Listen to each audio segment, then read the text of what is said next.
We've held you for long. I'll let you go. But just my last question. When John Mahama lost in 2016, the issue was whether it was a horse that was problematic or the jockey. John Mahama being the jockey, the horse being the party. You have just suffered a defeat that has, I'm not sure, been suffered in recent time by any political party. Is it Dr. Baumia who is a problem, Napo who is a problem, or the NPP that's a problem? People of Ghana voted, and the results of the election is not reflective of the votes of President Mahama. Because with that same vote, John Mahama lost in 2016. That same vote. In fact, in real numbers, even he decreased his number because we have added nearly 700,000 people to the register of 2016 or more. So you have to analyze it differently. Nevertheless, NPP lost. It lost both parliamentary and presidential. I can tell you, Mario, that this loss has got nothing to do with economic mismanagement. Who should we blame if we're looking for someone to blame? I'm getting there. If you do the diagnosis, it's got every country in the world, when people have lost elections based on economic mismanagement, they go in droves to vote for the other party. Or abstain? No. I'll tell you the reason for abstinence.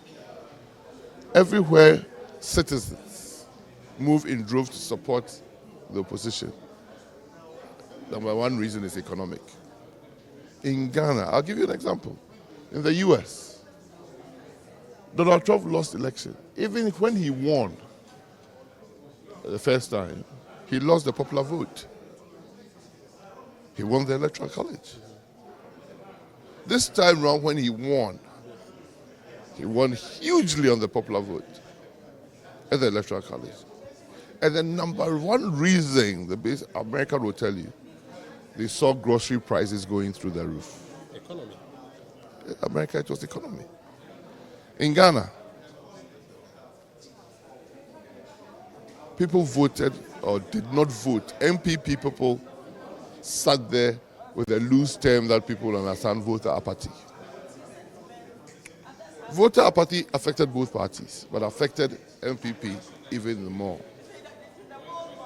And voter apathy, when you analyze it, and, my party has sent the team around, has integrated the team. They'll come up with only one answer. Which is? Governance issues. This current government. Governance issues. Explain that, please. See, when people in your party are fed up with the way you are governing, they decide not to go to flock to the opposition, but they don't even want to turn up to vote. So if you've cared to listen, everywhere you go, sometimes in some places, people were even at the police station who were saying they're not going to vote. It has never happened in this country. MPs were begging people who they knew. They said, no, they're not going to vote.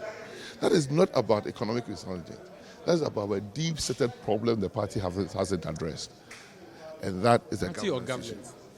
So is it a party problem? There's a party that begets the government, or yeah. True or but false? But there's someone who runs it, correct? But true or false? Yes, and when a party begets a government, right, the leadership of the party goes to the government, right? And I'm telling you, it's a governance issue. If it's a governance issue, it means it's the government, right? How come you didn't notice this, or you noticed by you? Who says people didn't notice it? Why didn't you fix it before election? Who says we could fix it? You see, you can't. You're going for the iceberg. You couldn't steer yourself away. No, you can't imagine yourself to be a master of everything at every time. There are certain events that you may not be able to do anything about it, and it will hit you all over the world. It is not MPP that has suffered a crash. Look, in 1992 we had zero representation in Parliament. The country and the parties learned, because in 1992. The presidential election and the parliamentary election were two different dates. So when one party lost, they wrote the stolen verdict. And they decided that they were going to boycott Parliament. It was a party decision, right? Yep. Subsequently, that same party met and said that we should never have boycotted. It was better for us to go with the few seats that we would have won than to boycott.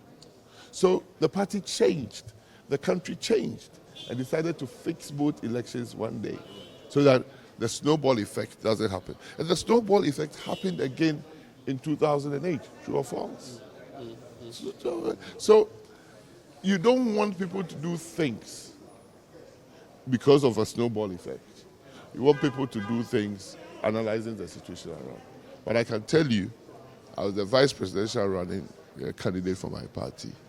My party lost the election. I've stood on the chamber of the floor and said, we only can apologize to our supporters and Ghanaians and sit down, do our homework well, and come back.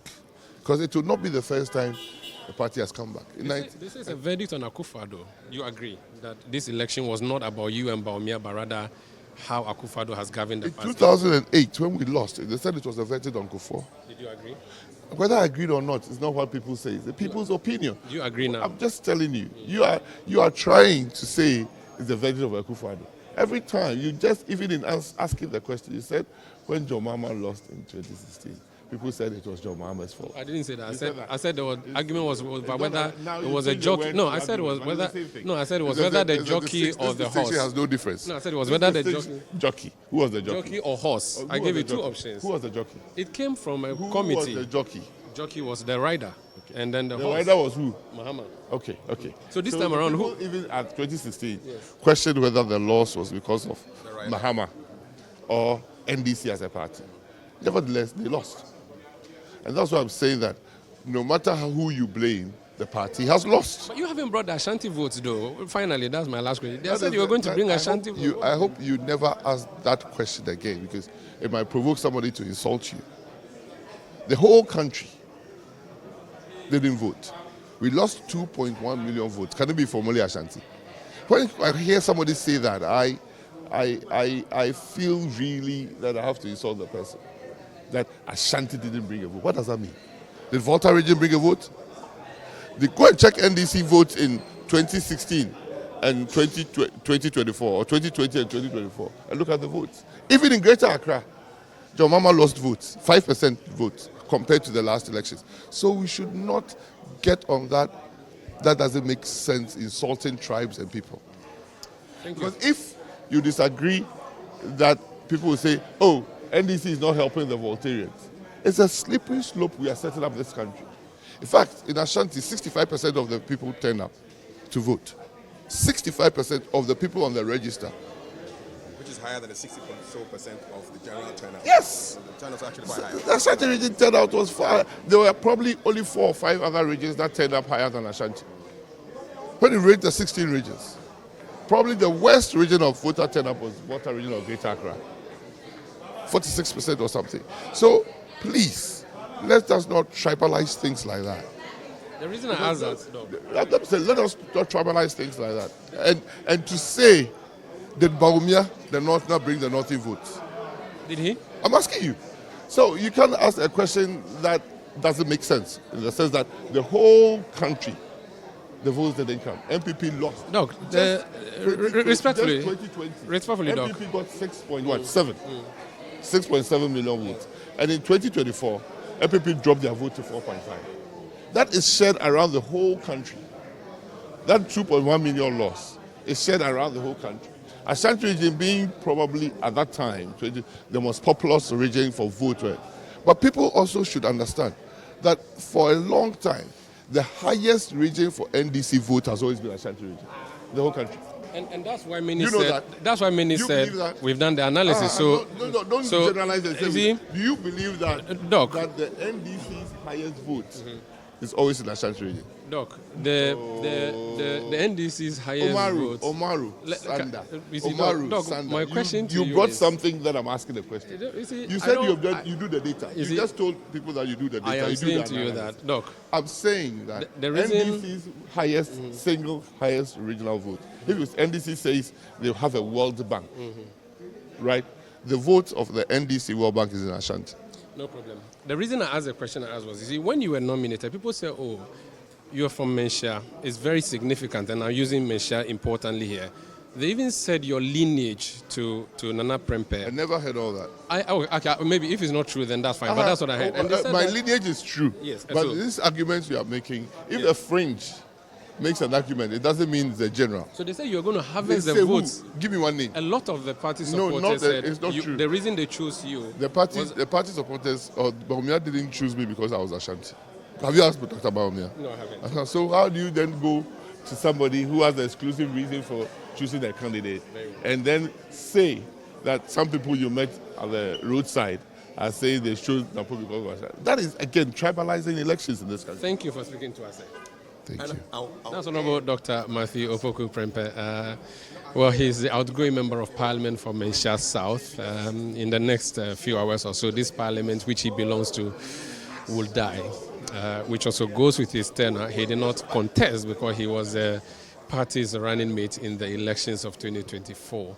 And you've heard us have that conversation there with him about his tenure at the Ministry of Education, his tenure at the Ministry of Energy, and also his role as running mate and the campaign that he executed, which was unsuccessful, and how his own role has been in that particular contest. This is Channel One Newsroom on Channel One Television. My name is Umaru Sandawadu.